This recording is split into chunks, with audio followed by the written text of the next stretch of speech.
Hello learners, I am Dr. Arvind Kumar Yadav, HOD in Faculty of Commerce in Government PG College, Badalpur. Today, we are discussing about chapter number 9, that is banking services.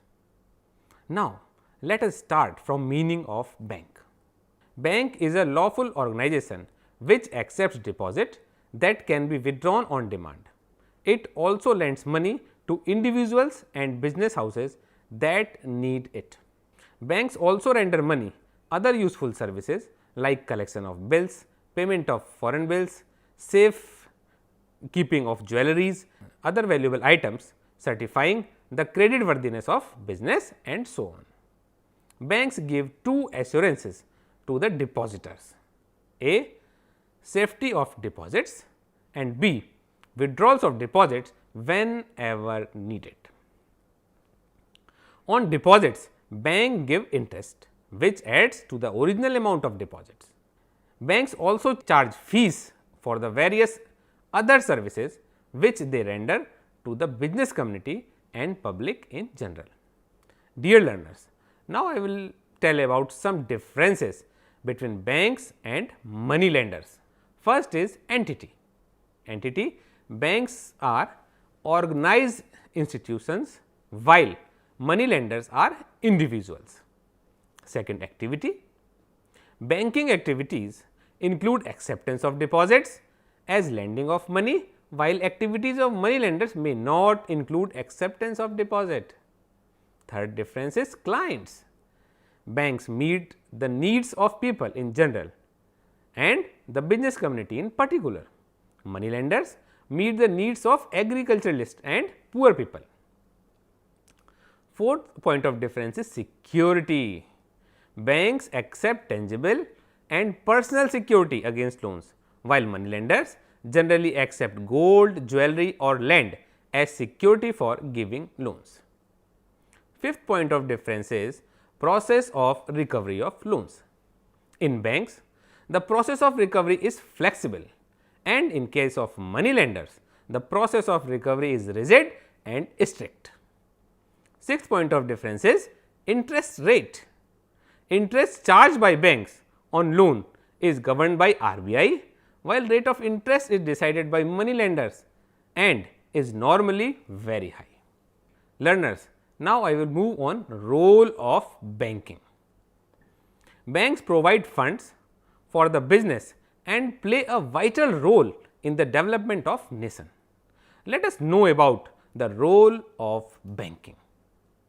First, it encourages saving habits amongst people and thereby makes funds available for productive use. Next, it acts as an intermediary between people having surplus money and those requiring money for various business activities. It facilitates business transactions through receipts and payments by checks instead of currency.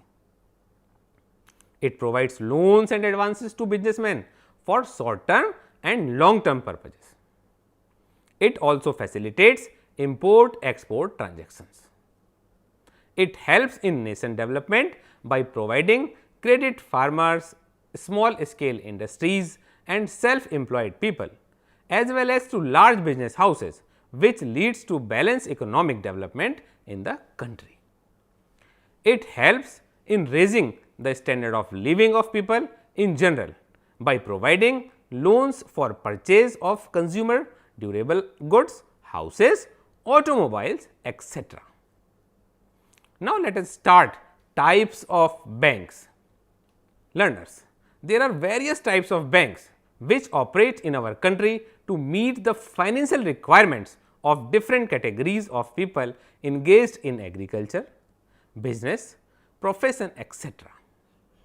On the basis of functions, the banking institutions in India may be divided into the following types.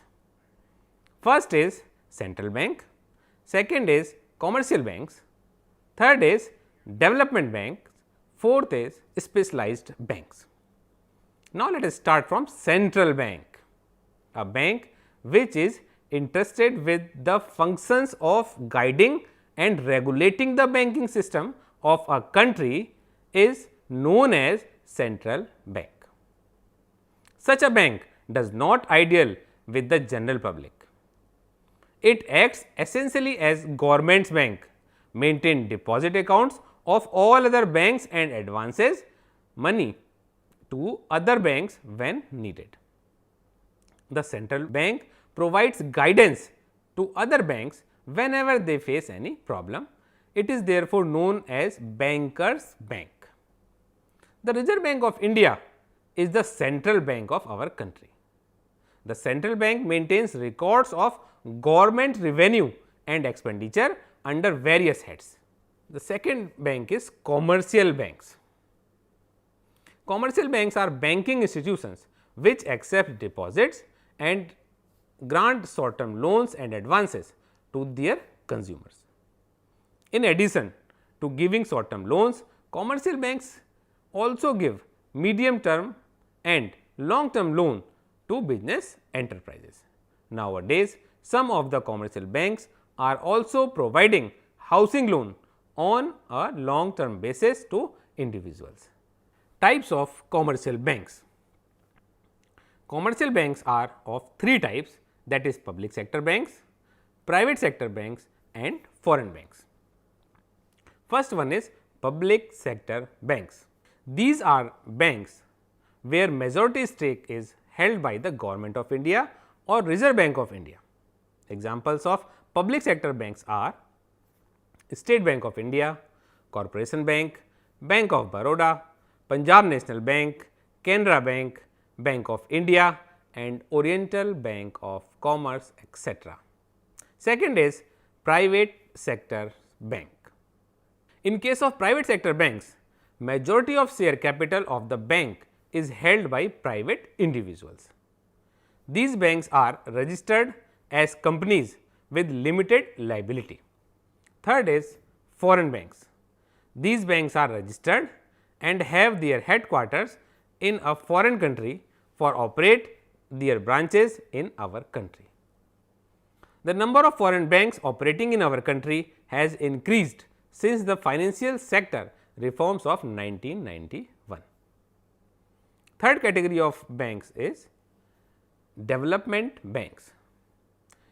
Business often require medium and long term capital for purchase of machinery and equipment, for using latest technology or the expansion and modernization.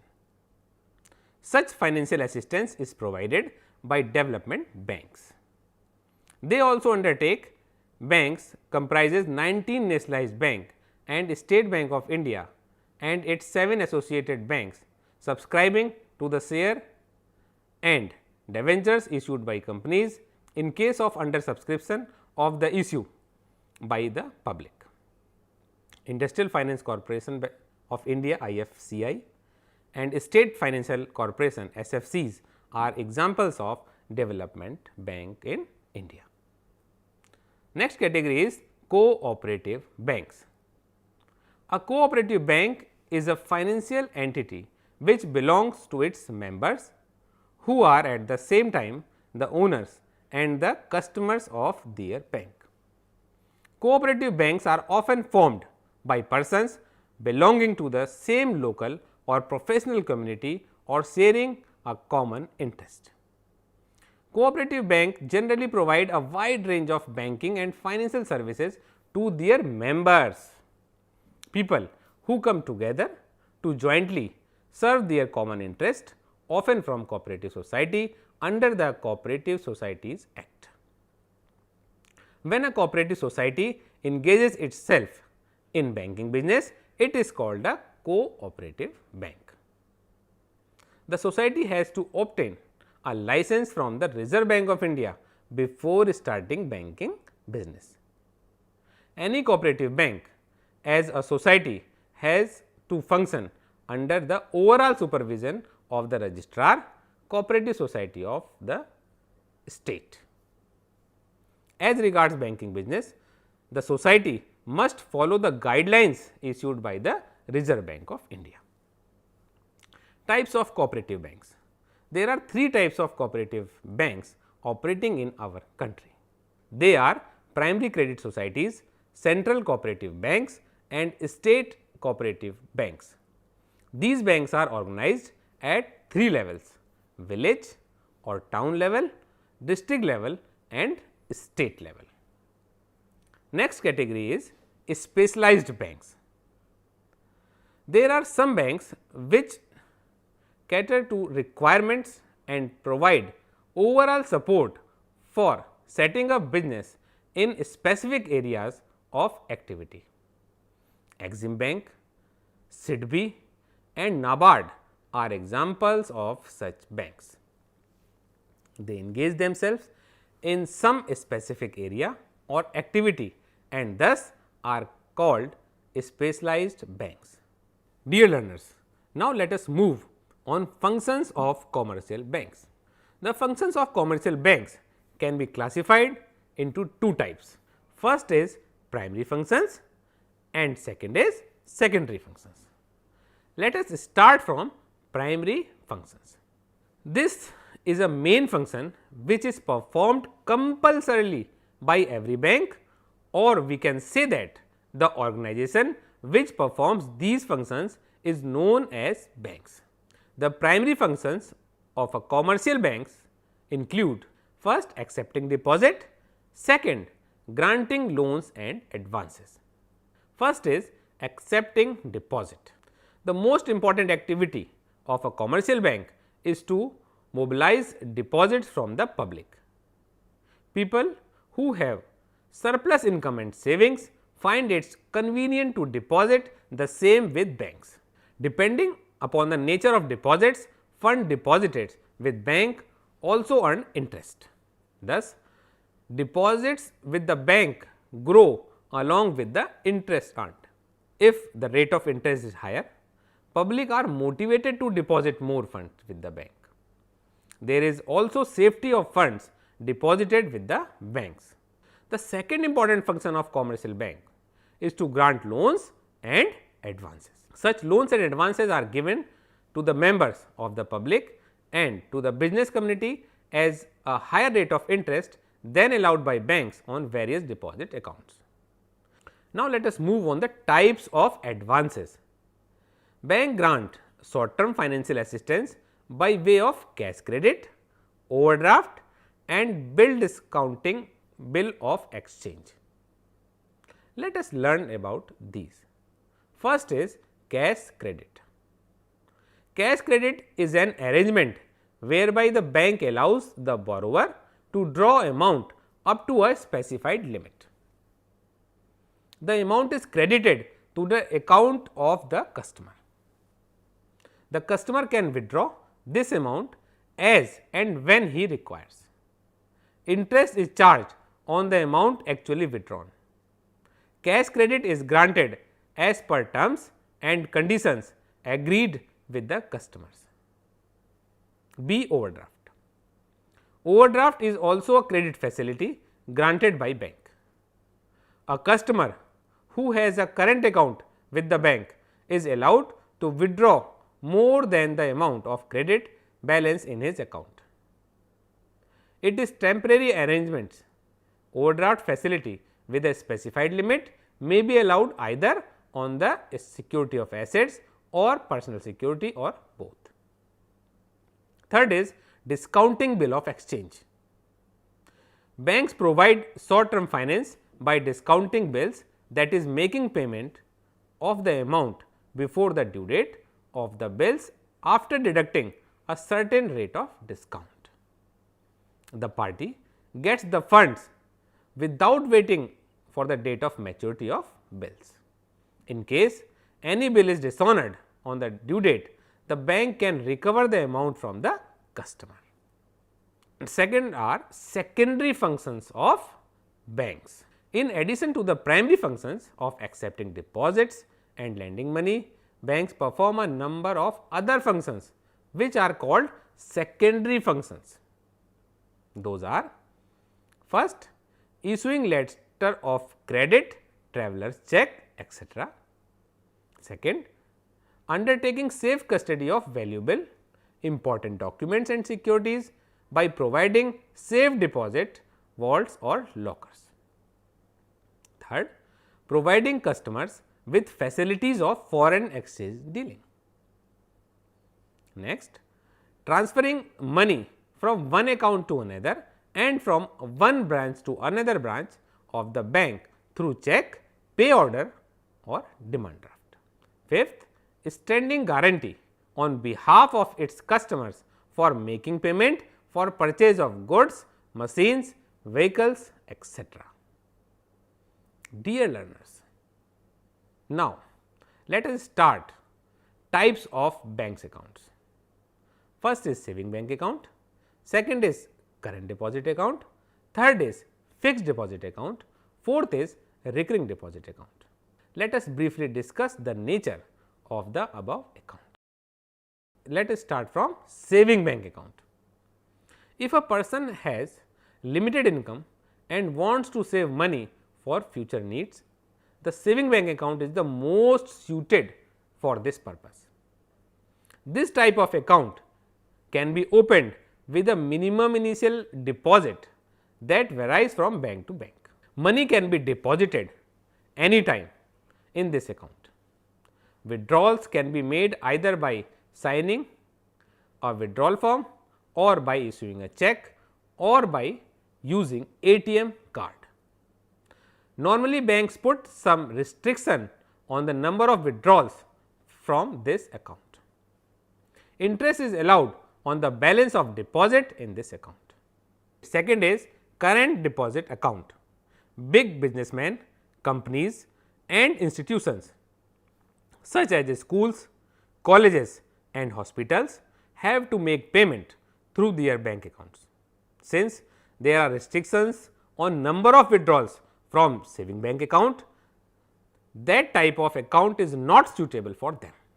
They need to have an account from which withdrawals can be made many number of times. Banks open current account for them.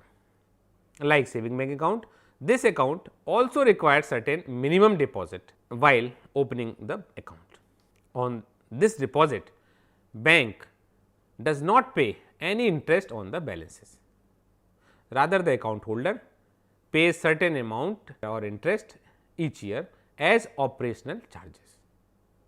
For the convenience of the account holders, banks also allow withdrawals of amounts in excess of the balance of deposit. This facility is known as overdraft facility. It is allowed to some specific customers and up to a specified limit subject to previous agreement with the banks concerned.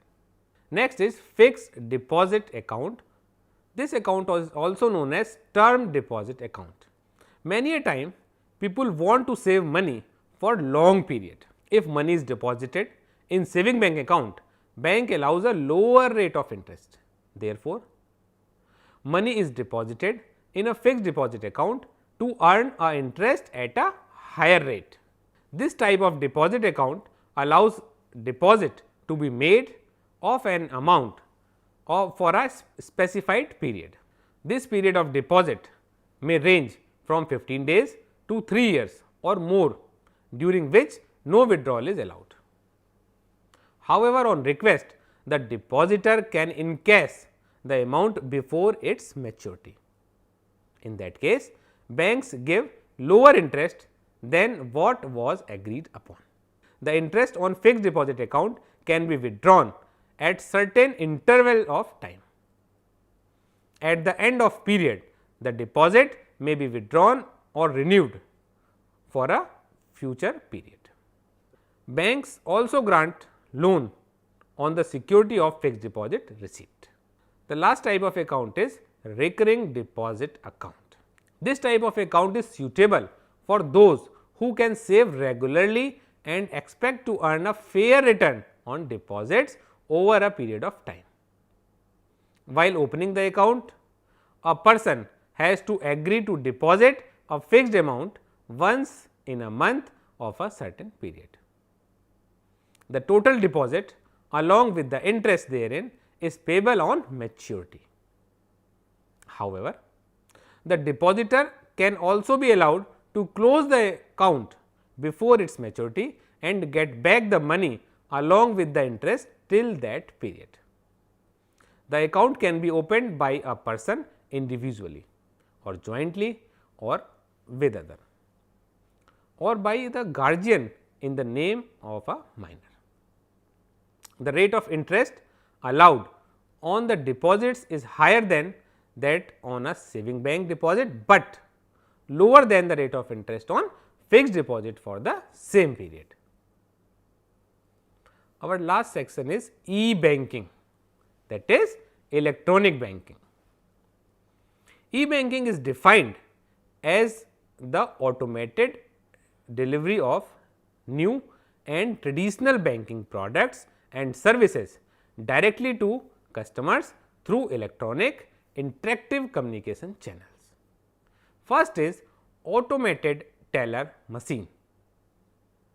A machine at a bank branch or other location which enable a customer to perform basic banking activities even when the bank is closed.